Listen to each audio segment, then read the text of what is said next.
So the Cleveland Browns have just cut down their roster from 80 or 75 to the final 53. Now, this doesn't necessarily guarantee that the 53 players we're going to talk about today are going to be the 53 players that are going to play or at least be on the roster when the Browns go into Kansas City in a couple of weeks. But it does mean that we are real close to kind of shaping most of this roster.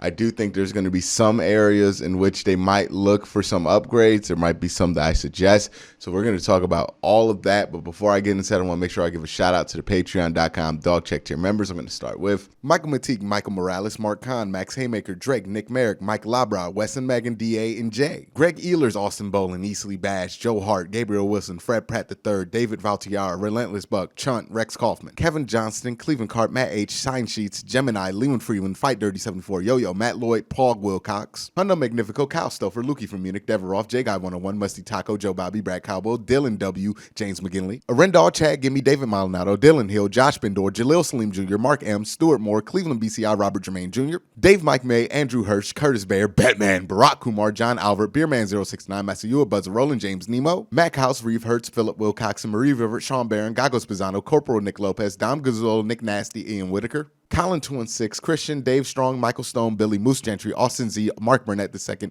Andre Griffin, Otis Wolf, Dog Pound Kai, Lydia, Jesus Serrano, Alexander Davis, Chris Phones, Picktown Browns backer, Max Nilikenko, Mark Khan, Max Aldojo, and Water Bear Marketing. Again, guys, thank you so much for the support. It means a ton. But now let's talk about these cuts.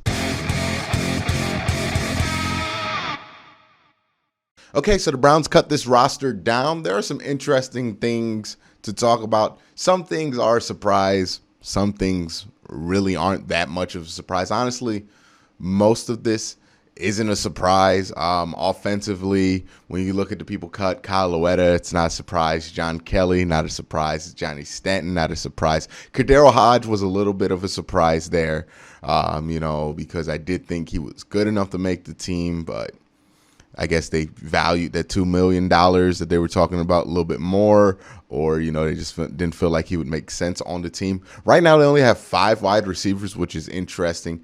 They cut Jamarcus Bailey. They cut JoJo Nats, and both of those were fairly predictable. Jordan Franks, tight end, got cut. Kyle Markaway got cut. And then, a couple of offensive linemen. So no real surprises offensively when you look at who made this roster and who didn't. I'm not really shocked in any direction because the offense was going to be really stable, when it comes to knowing most of the starters who are going to be there, knowing what you're running, knowing who's going to be able to be on the team. Rashard Higgins wasn't in jeopardy, as some people were kind of reporting or speculating about, even though his status kind of got weird towards the end of the preseason for whatever reason. And interestingly enough, with the wide receivers, we were talking about how can they jam-pack all these wide receivers onto the team. They're keeping 5, which tells me that Davion Davis made the team. It's because basically they're keeping that extra spot open for when Davion's off of suspension so they can easily slide him in and wouldn't want to just keep somebody in place of him during this time period, which makes sense, right? They're relatively deep at wide receiver, so you can afford to wait for Davion Davis to come off of suspension. Running back, they kept 4, so Dearness Johnson did make the team. Happy to see that. I don't think his spot is safe yet, just because he is a little bit more expendable than a lot of the other guys on the roster. Just because what he can do, Demetric Felton can do as well. Not as good, or at least we haven't seen him do it in NFL games like we've seen it with Dearness Johnson. But still, Dearness can return kicks. So can Demetric Felton. Dearness can be a third running back. So can Demetric Felton. Dearness can be a third down running back. So can Demetric Felton, even though Dearness is a much better blocker than Demetric Felton at this point in his career. But you get the drift, right? Like, they do similar things. Interesting things shaking here with the quarterback position, obviously not with Baker Mayfield, but with the backup. It's been reported that the Browns are looking to sign Nick Mullins to their practice squad after the 53-man roster set. So it looks like Nick Mullins is going to be kind of the backup plan for Case Keenum or Baker Mayfield. I really wouldn't be surprised, to be honest with you, if there were a situation where Baker had to miss a game because of injury or something that you can kind of prepare for a week ahead, that they wouldn't just go with Nick Mullins ahead of Case Keenum. Because, with Nick Mullins, there's a little bit more faith that he's going to be able to rip the ball down the field a little bit more than Case Keenum. And right now, when you have Jarvis and Odell on the team with Case Keenum, and he has to play, or if he has to play, knock on wood, he doesn't have to play this year. But if he's in there, it's really going to be a waste of a lot of the talent you have, because he just doesn't rip the ball downfield. Either he doesn't feel comfortable, he doesn't feel confident, or he just flat can't. Either way, it's not something that I really want to see, even in a break glass and emergency situation. And I would much rather see a Nick Mullins go out there. Maybe he throws more interceptions, but at least he gets the ball down the field a little bit easier than Case Keenum does at this point. But we'll see what their long-term plan is for their offensive lineman. Was pretty academic. You knew they were going to keep these 5 starters. James Hudson and Michael Dunn was pretty much in there with Nick Harris. Blake Hance also makes the team. So both the offensive linemen that came in at the end of last year going to make the team. Chris Hubbard going to make the team as well. So they have a full complement of backup offensive linemen. And I think they're actually fairly deep. I think Michael Dunn is going to be pretty good there as a swing guard. Chris Hubbard can play center. He can play both tackle positions. He can play guard. So you can have him in there wherever you need him to be. And then, Nick Harris can be a backup guard if you need to move Chris Hubbard and if you get really stretched on that offensive line. So that's all good and well there. Let's talk about the defense. And I think the defensive line was probably the most intriguing area of this team. No real surprises here. Again, Myles Garrett, Malik Jackson, Andrew Billings, Jadeveon Clowney, Takaris McKinley, Jordan Elliott, Malik McDowell, and Tommy Togiai. No Joe Jackson, who a lot of people kind of assumed was going to make the team after they cut Porter Gustin. So no idea what their fourth defensive end situation is going to be. Maybe they envision Malik McDowell filling in and playing some 4-3 DN and being that fourth guy off the bench. And maybe, fingers crossed, they can go out and sign a guy like a Mike Daniels, to fill in with the extra space that they're going to have there on the defensive line. So maybe that's a way they go about it. I wouldn't be upset with the Mike Daniels signing because he just got cut from the Cincinnati Bengals. So, might be something interesting to look at for the Cleveland Browns. Linebacker pretty academic here as well. Mac Wilson, Anthony Walker, Sione Takitaki, Malcolm Smith, Jacob Phillips, who I thought was on injured reserve and didn't have to make the active roster because of it, but apparently not. Tony Fields, who hasn't played at all in the preseason, and Jeremiah Owusu-Koramoah. Again, no surprises there. Maybe Tony Fields is a little bit of a surprise there. I thought they might try to sneak him onto the practice squad, but they felt it wasn't necessary to do that with him, or they felt like they couldn't sneak him and keep him on the team. So they're going to keep him on the active roster, which is cool. And defensive backs, again, not that many surprises here, right? Denzel Ward, Greedy Williams, Ronnie Harrison, John Johnson, Troy Hill, Greg Newsome, MJ Stewart, Grant Delpit, AJ Green, and Richard LeCounte. I think to a T, I kind of predicted all these guys staying here. And, it's going to be interesting to see how they use all these defensive backs and how they use their versatility, especially against teams like the Kansas City Chiefs. And the thing I'm looking forward to see with these defensive backs are where's their level of communication at. Again, last year, the communication was terrible at points of the season. And I'm really, really hoping this improves. And then we get to the specialists, Jamie Gillian, Charlie Hewlett, and Chase McLaughlin. No surprise there. And I want to address something I said in my last video that I think people are kind of misunderstanding when I talked about the kicker. And look, I don't know Chase McLaughlin's going to be a good kicker. I don't know what the options are right now as far as getting a decent kicker. I think a lot of people were really tough on Cody Parkey. I felt like he was serviceable last year. And my point with the kickers, when I'm saying I really don't care about the kickers as long as they're serviceable, is that they be serviceable, right? And serviceable in the NFL is doing what you should do in the 90th percentile, right? So most kickers, if not all kickers in the NFL, have a 95 and up extra point percentage.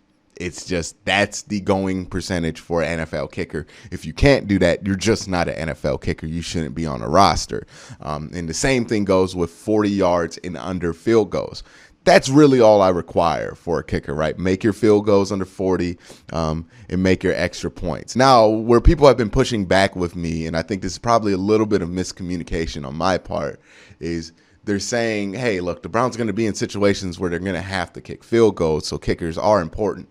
And I don't think anybody is arguing, including myself, that field goals are not important. Yeah, you have to, make a field goal every once in a while to win a game, or, you have to make field goals whenever you can. And my point is these field goals attempts that you're going to get when you have an offense that's as good as the Cleveland Browns are, or at least should be as good as the Cleveland Browns are, the level of difficulty on those field goals dramatically shrinks versus what you would need a premium kicker for if you are a team with a terrible offense, right? Phil Dawson is memorable because he was on so many terrible offenses that were asking him to kick super long field goals all the time. The Browns offense should not be routinely stalling out at the 40-yard line or the 50-yard line or the 45-yard line. They should be, in the red zone consistently,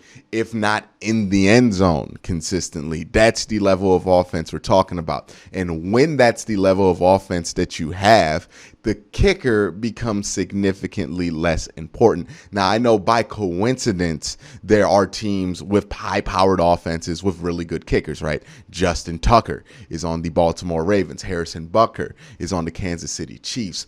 But again, point me within the last few years when these offenses have been high-powered or as high-powered as they've been, that the kicker has made a huge difference in there. I have seen people kind of wrongly point to the Monday Night Football game as a game where the kickers made a big difference for the Ravens and the Browns on both sides.